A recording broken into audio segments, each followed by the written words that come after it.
बिस्मिल्लाहिर्रहमानिर्रहीम अस्सलामुअलैकुम वरहमतुल्लाहि वबरकातुहू। उम्मीद है दोस्तों सब खैर व आफियत से होंगे। आज के अपने इस वीडियो के अंदर हम CS 411 विजुअल प्रोग्रामिंग की असाइनमेंट नंबर 1 स्प्रिंग 2026 को कंप्लीट सॉल्व करेंगे। इसकी जो ड्यू डेट है वो 4 मई 2026 और इसके टोटल मार्क्स 20 हैं।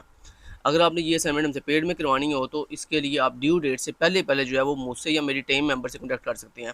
नीचे वीडियो के डिस्क्रिप्शन पार्ट के अंदर मेरा नंबर भी दिया गया और मेरे टीम मेंबर्स का भी। मैं इन दिनों में काफ़ी लेट रिप्लाई करता हूँ, लिहाजा आप क्विकली रिप्लाई के लिए मेरे टीम मेंबर से कॉन्टैक्ट करके जो है वो पेड सर्विस के लिए बुकिंग करवा सकते हो। याद रहे व्हाट्सएप पे हम सिर्फ पेड सर्विस प्रोवाइड करते हैं, फ्री वाला कोई सीन नहीं है। लिहाजा इन दिनों में कोई फ्री हेल्प नहीं है। लिहाजा इन दिनों में फजूल में ना तो अपना टाइम ज़ाया किया करें, ना हमारा टाइम ज़ाया किया करें। तो चले बढ़ते हैं जी असाइनमेंट के सोल्यूशन की तरफ। असाइनमेंट का सोल्यूशन बहुत ईजी है, कोई मुश्किल नहीं है। आपने करना क्या, आपने अपना सोल्यूशन जो है वो MS वर्ड की फाइल के अंदर सबमिट करवाना है। यहाँ पर असाइनमेंट में आगे बढ़ने से पहले एक चीज़ आपको पहले क्लियर कर दूँ, अगर आप ड्यू डेट से पहले पेड सर्विस के लिए कॉन्टैक्ट करते हो तो आपकी नॉर्मल फ़ीस होती है। अगर आप ड्यू डेट वाले दिन कॉन्टैक्ट करोगे तो आपकी डबल फ़ीस होगी, इसलिए डबल फ़ीस से बचें और ड्यू डेट से पहले पहले जो है बुकिंग अपनी कन्फर्म करवाएँ। अच्छा जी, तो MS वर्ड की फाइल के अंदर हमने जो है वो अपना सोल्यूशन जो है वो सबमिट करवाना है। लेकिन दोस्तों इस असाइनमेंट को करने के लिए आपको नीड है किसकी भला, एक IDE की जिसका नाम है विजुअल स्टूडियो। अब विजुअल स्टूडियो को प्रॉपर कैसे डाउनलोड करना है, कैसे प्रॉपर इंस्टॉल करना है, इसी वीडियो के नीचे डिस्क्रिप्शन के अंदर मैं अपने दूसरे चैनल की वीडियो का लिंक दे दूंगा। आप काइंडली पहले जाएं, जाकर नीचे डिस्क्रिप्शन में जो मैंने आपको लिंक दिया है how to download visual studio, kindly उस वीडियो के लिंक पे क्लिक करके मेरी पहले वो वीडियो वॉच करें, ठीक है, और प्रॉपरली विजुअल स्टूडियो को डाउनलोड करें और इंस्टॉल करें। याद रहे विजुअल स्टूडियो एक बहुत ही हैवी IDE है जिसका साइज़ तकरीबन 3 GB है, यानी 3 GB डाउनलोड करते हुए। और अगर आप ओवरऑल साइज़ की बात करो तो तकरीबन 9 GB उसका जो है वो स्पेस ऑक्यूपाइड करेगा वो।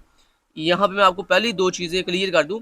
अगर आपके इंटरनेट की स्पीड स्लो है तो विजुअल स्टूडियो को डाउनलोड होने में तकरीबन 4 से 5 घंटे भी लग सकते हैं। इसके अलावा दूसरी जो इम्पोर्टेंट बात है, आपकी यहाँ पे ये जो लोकल डिस्क C है इसके अंदर कम से कम 15 GB स्पेस फ्री होनी चाहिए, फिर ही आपका विजुअल स्टूडियो जो है वो इंस्टॉल होगा। अगर आपकी लोकल डिस्क C के अंदर 15 GB स्पेस जो है वो फ्री नहीं है, 15 GB की बात कर रहा हूँ, MB की बात नहीं कर रहा हूँ, GB ये जो लिखा रहा है GB, इतने GB फ्री है। तो जनाब अगर आपके पास 15 GB स्पेस फ्री नहीं है तो आपका विजुअल स्टूडियो आपके लैपटॉप में इंस्टॉल नहीं होगा। ठीक हो गया, तो ये बहुत ही हैवी IDE है, सो इसके लिए बी प्रिपेयर। और याद रहे अगर आपके घर में इंटरनेट की स्पीड काफ़ी स्लो आती है तो आपने इसको डाउनलोड कब करना है, रात 12 बजे के बाद, क्योंकि तब इंटरनेट की स्पीड काफ़ी अच्छी होती है। तब आप डाउनलोड करोगे, इंस्टॉल करोगे तो जल्दी वो इंस्टॉल हो जाएगा एज़ कम्पेयर टू इस टाइम, दोपहर टाइम या रात के टाइम, ठीक है, या सुबह मॉर्निंग में करें फजर की नमाज के टाइम, उस टाइम भी इंटरनेट स्पीड काफ़ी अच्छी होती है। सो मैंने आपको मेन में जो कंडीशन थी, जो रिक्वायरमेंट थी विजुअल स्टूडियो की, वो बता दी हैं। नीचे वीडियो के डिस्क्रिप्शन के अंदर मैं लिंक दे दिया वीडियो का, स्टेप बाय स्टेप मैंने उसमें गाइड किया है कि आपने step by step visual studio कैसे डाउनलोड करना है और कैसे प्रॉपर इंस्टॉल करना है। मैं उम्मीद करता हूँ कि आपने मेरी वो वीडियो वॉच करके जो है प्रॉपरली विजुअल स्टूडियो को डाउनलोड भी कर लिया होगा और इंस्टॉल भी कर लिया होगा। कोई स्टेप मिस ना कीजिएगा ताकि आपको कोई बाद में परेशानी का सामना ना करना पड़े। अच्छा, हमने दोस्तों ये कुछ इस तरह की जो है वो आउटपुट क्रिएट करनी है और इसमें हमने पॉलीमॉर्फिज्म का इस्तेमाल करना है और हमने क्या करना है, इनहेरिटेंस का इस्तेमाल करना है। चलिए अब डायरेक्ट सॉल्यूशन की तरफ चलते हैं। जब आपने मेरी वो जो वीडियो मैं बता रहा हूँ विजुअल स्टूडियो वाली, जब आप नीचे डिस्क्रिप्शन के अंदर उस वीडियो पे क्लिक करके विजुअल स्टूडियो को डाउनलोड इंस्टॉल कर लोगे, उसके बाद आपने क्या करना है, ये आपका विंडो का सर्च बॉक्स है, यहाँ पे जाके आपने सर्च करना है विजुअल स्टूडियो। क्या सर्च करना है, विजुअल, इस तरह आपने सर्च करना है विजुअल स्टूडियो। जैसे दोस्तों आप विजुअल स्टूडियो सर्च करोगे ना तो आपके सामने इस तरह लिखा आएगा विजुअल स्टूडियो। आपने इस पर क्लिक नहीं करना, विजुअल स्टूडियो इंस्टॉलर इस पर क्लिक नहीं करना, ब्लेंड फॉर विजुअल स्टूडियो पे क्लिक नहीं करना, विजुअल स्टूडियो कोड पे क्लिक नहीं करना। आपने सिर्फ क्लिक करना है किसके ऊपर, इसके ऊपर, ये जिसपे ओनली लिखा आ रहा है विजुअल स्टूडियो, यही आपका विजुअल स्टूडियो है। यहाँ आप एक काम भी कर सकते हो, इसके ऊपर ऐसे राइट क्लिक करके तो आप इसको कर लो पिन टू टास्क बार, तो ये फिर आपके इस यहाँ पे टास्क बार पे आ जाएगा। तो चलिए फिर हम साइड में करते हैं इसको भी। फिलहाल के लिए ये देखो, ये जिस पे लिखा है विजुअल स्टूडियो, आप इस पे ऐसे क्लिक करोगे तो आपको ये देखो कुछ इस तरह विजुअल स्टूडियो जो है वो ओपन हो जाएगा। ठीक हो गया। अच्छा जी, अब आपने क्या करना है, आपके सामने जब विजुअल स्टूडियो ओपन होगा ना तो आपके सामने कुछ इस तरह का इंटरफेस आएगा। आपको यहाँ पे एक ऑप्शन मिलेगा क्रिएट अ न्यू प्रोजेक्ट, आपने यहाँ पे क्लिक करना है। जैसे आप यहाँ पे क्लिक करोगे तो अब आपके सामने यहाँ पे देखें कितने ज़्यादा ऑप्शन आ गए, कहता है इसमें से आपने कौन सी एप्लीकेशन जो है वो क्रिएट करनी है। तो आपने यहाँ पे ऊपर ये सर्च बॉक्स है ना, यहाँ पे सर्च करना है कंसोल, क्या सर्च करना है आपने? कंसोल। जैसे आप कंसोल सर्च करोगे ना, तो ये देखो लिखा आ रहा है कंसोल ऐप, नीचे लिखा आ रहा है सी शार्प, ये लिखा आ रहा है कंसोल ऐप विजुअल बेसिक, ये लिखा आ रहा है console app dot net framework और नीचे लिखा आ रहा है सी शार्प।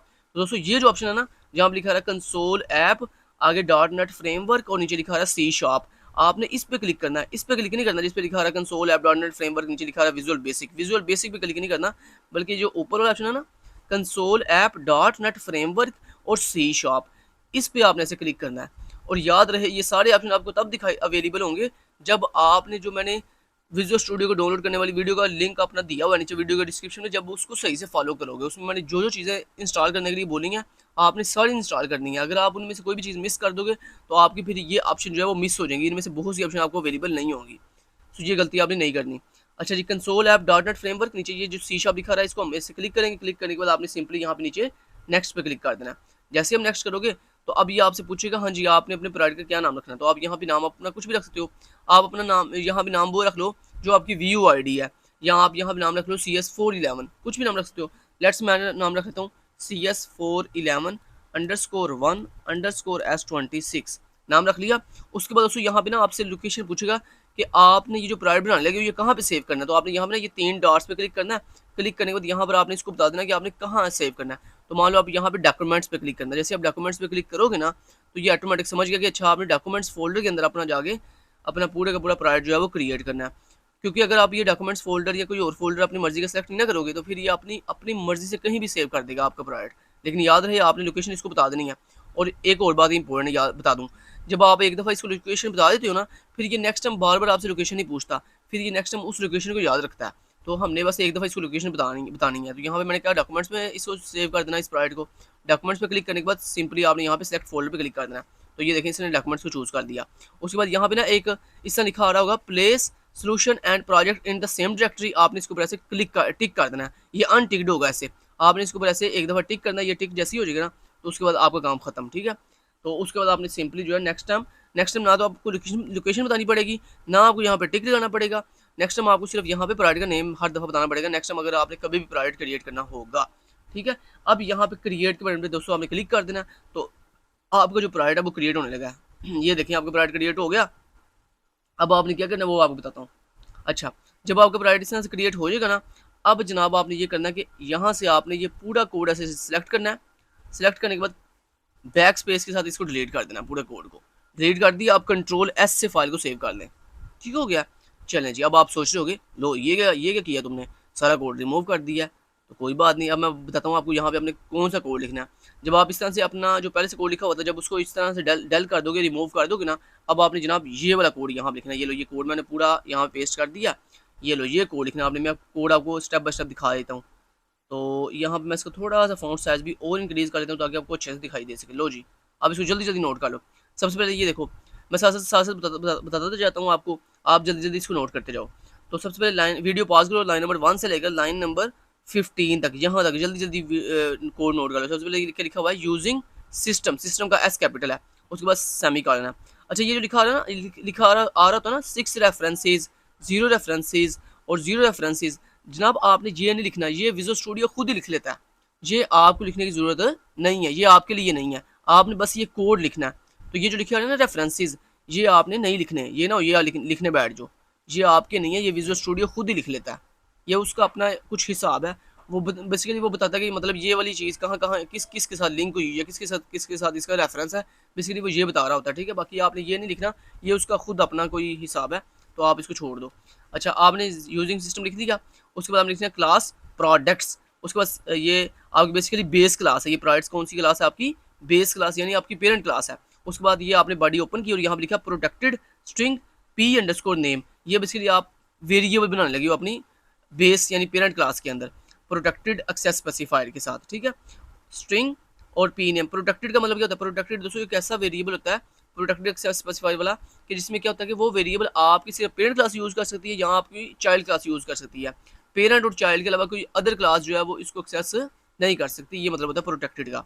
तो p नेम, फिर p_price, फिर protected int p_quantity, quantity QTY quantity. अच्छा, उसके बाद आपने लिखना है पब्लिक स्ट्रिंग नेम, और ये बेसिकली आपके पास क्या है, ये आप गेटर और सेटर फंक्शन जो है डिफाइन कर रहे हो, ठीक हो गया। सबसे पहले आप नेम जो है गेट और सेट करने लगे हो, तो पब्लिक स्ट्रिंग नेम। उसके बाद आपने क्या किया, यहाँ पे get return P underscore name, ये आपका गेट फंक्शन हो गया और ये आपका उसका सेट फंक्शन हो गया। ठीक हो गया, इतना कर लिया। चलें जी, तो उसके बाद नेक्स्ट ये है जी पब्लिक डबल प्राइस, और यहाँ पे बेसिकली आप प्राइस गेट और सेट करने लगे। तो ये देखो गेट रिटर्न प्राइस और सेट प्राइस आपने मतलब सेट कर रहे हो। ठीक हो गया, इतना कर दिया। कहाँ तक कर दिया, लाइन नंबर 19 तक कर दिया। 19 के बाद चलते हैं नेक्स्ट। अच्छा जी, 19 के बाद ये कोड है, ये देखो ये क्वांटिटी आप सेट कर रहे हो, सेट और गेट कर रहे हो। ठीक है, ये क्वांटिटी का कोड है।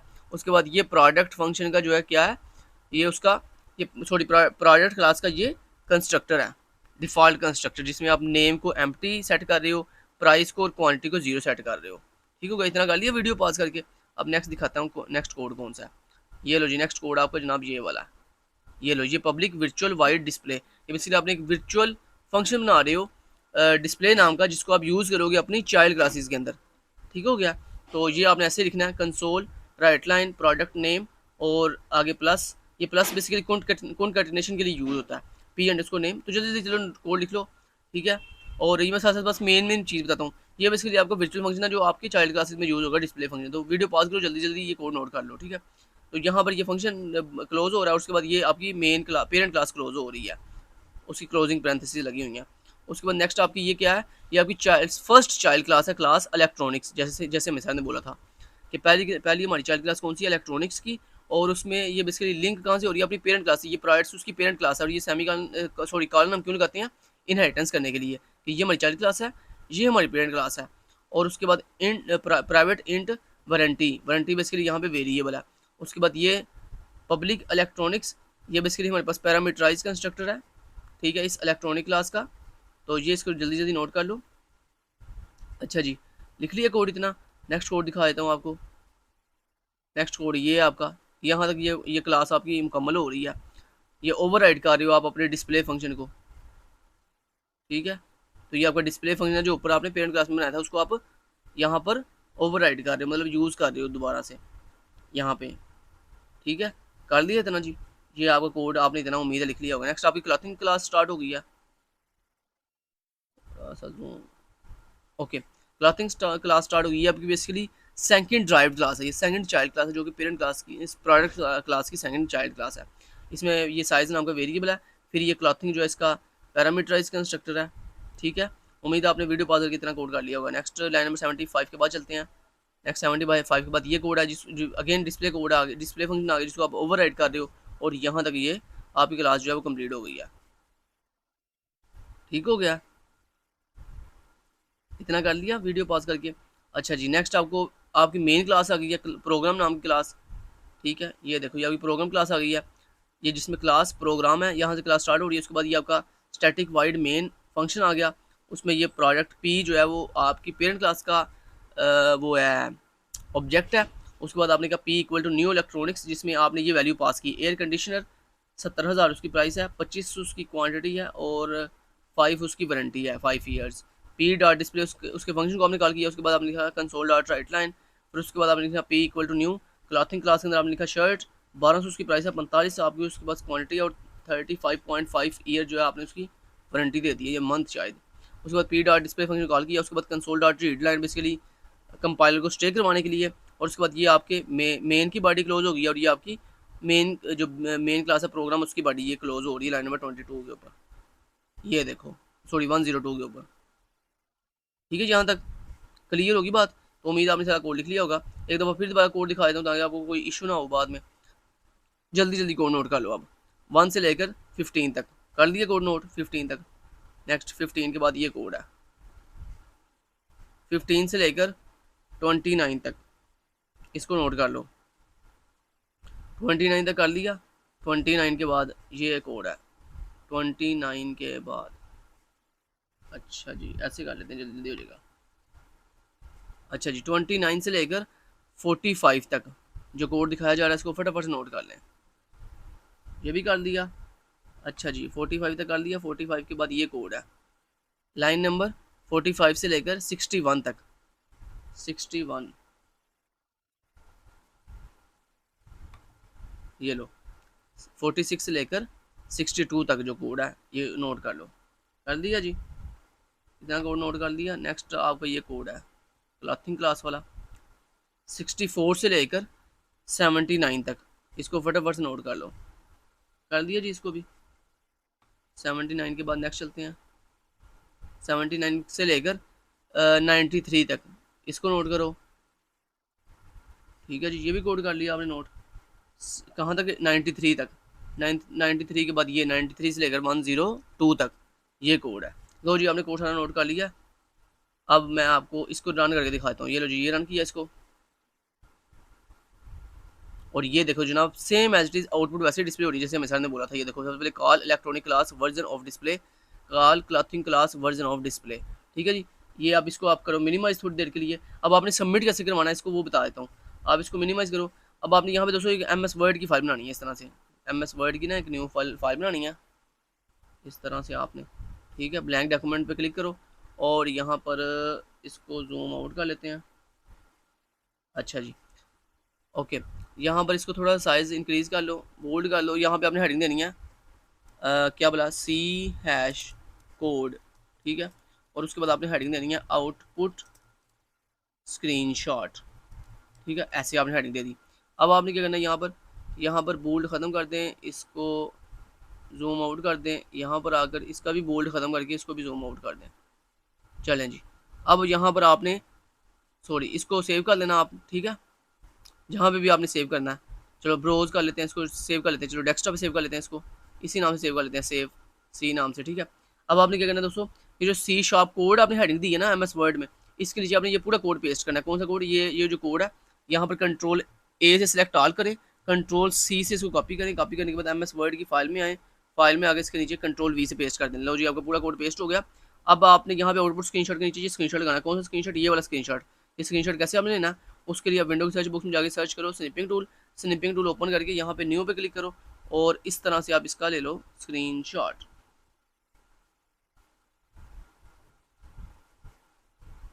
ये लो जी, 1 मिनट यहाँ तक ले लेते हैं स्क्रीनशॉट। लो जी, ये स्क्रीनशॉट ले लिया इसका, ये स्क्रीनशॉट आ गया हमारे पास। अब हम क्या करेंगे जनाब, इसको कर लेंगे यहाँ से कॉपी करके इसको बंद कर देते हैं। आप यहाँ पे जो अपनी MS वर्ड की फाइल में यहाँ पर आकर Ctrl+V से इसको पेस्ट कर दो। लो जी, आपकी आउटपुट का स्क्रीनशॉट लग गया। तो आप कंप्लीट स्क्रीनशॉट भी ले सकते हो इस तरह से, पूरा इस तरह होल स्क्रीनशॉट ऐसे पूरा करके ऐसे। ठीक है, वो भी आपकी मर्जी है। आप इसको कर दो बंद आउटपुट विंडो को। तो ये लो जनाब, ये आपकी MS वर्ड फाइल रेडी होगी। सबसे पहले आपका C# का कोड, उसके बाद आपकी ये आउटपुट। अब आप क्या करो, इसको भी आप क्या कर दो, क्लोज कर दो, इसको भी आप बंद कर दो और इसको भी आप बंद कर दो। ठीक है, और इसको भी आप बंद कर दो, इसको सेव कर लो। ठीक है, अब ये देखो, ये जो आपकी MS वर्ड की फाइल आपने रेडी की है, जिसमें आपने C# का कोड पेस्ट किया और साथ अपने आउटपुट का स्क्रीनशॉट लगाया, यही MS वर्ड की फाइल आपने LMS पे सबमिट करवा देनी है। Thank you so much then guys, take care, अल्लाह हाफिज़।